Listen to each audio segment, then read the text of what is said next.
আমি তো কালকে থেকে বলেছি, আজকে থেকে বলেছি, বেতন তো হলে একটু ভালো হবে, আমার মেয়েকে ন্যায় দিবে। मैंने बोला इस विषय में आप थोड़ा होम मिनिस्टर को लिखो सीबीआई इंक्वायरी के लिए। একদিকে চলছে তদন্ত আর অন্যদিকে রাজনীতি। দুর্গাপুরে বেসরকারি কলেজের কাছে মেডিকেল পড়ুয়াকে গণধর্ষণের অভিযোগের সিবিআই তদন্তের দাবি জোরালো হচ্ছে। মঙ্গলবার রাজ্যে এসেছে ওড়িশার বিজেপির প্রতিনিধি দল। বুধবার রাজ্যপালের কাছে যান ওড়িশার বিজেপি সাংসদ প্রতাপ সারেঙ্গি।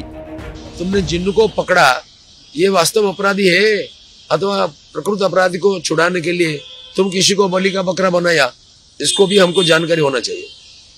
कई दिनों से जैसा क्रिमिनल टेररिस्ट को उन्होंने प्रोटेक्शन दिया है ये सरकार, इससे मुझे इस सरकार के ऊपर बिल्कुल भरोसा नहीं। সিনিয়র সিটিজেনদের মিটিং হয়েছে একটা, ধর্ম পরিবর্তনের জন্য খ্রিস্টান পরিবারকে নৃশংসভাবে ওড়িশায় যখন পুড়িয়ে মারা হয়েছিল এবং তাতে এই উগ্র হিন্দুত্ববাদীরা মর্মান্তিকভাবে একটি খ্রিস্টান পরিবারকে পুড়িয়ে মেরেছিল, এই বিষয়ে প্রতাপ সারঙ্গীর যদি জানা থাকে উনি সেইগুলো একটু সবিস্তারে বলুন, বাকি এখানে নাক গলাতে হবে না। তদন্তের গতি প্রকৃতি নিয়ে মুখ্যমন্ত্রীকে আক্রমণ করেছে কংগ্রেসও। পুলিশ যদি নিরপেক্ষ তদন্ত করে এমন কিছু বড় নয় বিষয়টা যে সেটাকে পুলিশ জানতে পারবে না বা বুঝতে পারবে না। এখন পশ্চিমবঙ্গের পুলিশ যদি মুখ্যমন্ত্রীর সম্মান বাঁচাতে গিয়ে আরেকটা ছাত্রীর অসম্মানকে তারা স্বীকৃতি দেয়, আলাদা ব্যাপার।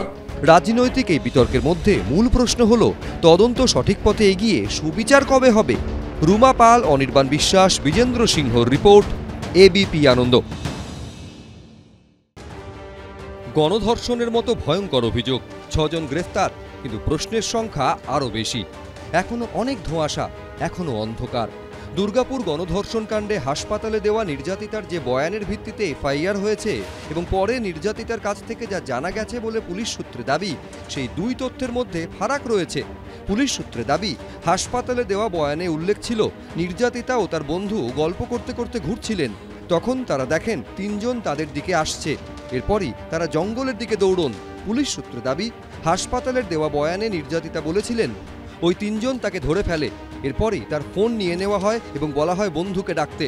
বন্ধু না আসায় অভিযুক্ত 3 জন ছাত্রীকে টেনে নিয়ে যায়। এরপর ওই 3 জনের মধ্যে একজন তাকে ধর্ষণ করে। এরপর বাইরে থেকে 2 জন এলে ওই 3 জন পালায়। এরপর একজন যায় ওই 3 জনকে আনতে, তারপর ওই 3 জনও আসে। মোট 5 জন তাকে ঘিরে দাঁড়িয়েছিল।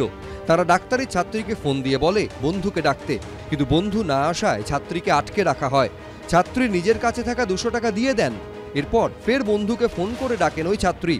ছাত্রীর ফোনটি রেখে দিয়ে বলা হয় পরের দিন 3000 টাকা দিয়ে ফোন নিয়ে যেতে। কিন্তু পুলিশ সূত্রে দাবি, পরে নির্যাতিতার কাছ থেকে জানা যায় ওয়াসেফ আলী অর্থাৎ তার বন্ধুই তাকে যৌন হেনস্থা করেন। তিনি বাধা দেওয়ার চেষ্টা করলেও শোনেননি। এরপরই কয়েকজন সেখানে উপস্থিত হয়, যার মধ্যে একজন তাকে ধর্ষণ করে। উনি যেটা বলেছেন অ্যাজ পার কমপ্লেন্ট, ভিকটিমের যে স্টেটমেন্ট আছে, উনি ওর সঙ্গে গিয়েছিলেন, তারপরে এই ঘটনাটা ঘটেছে।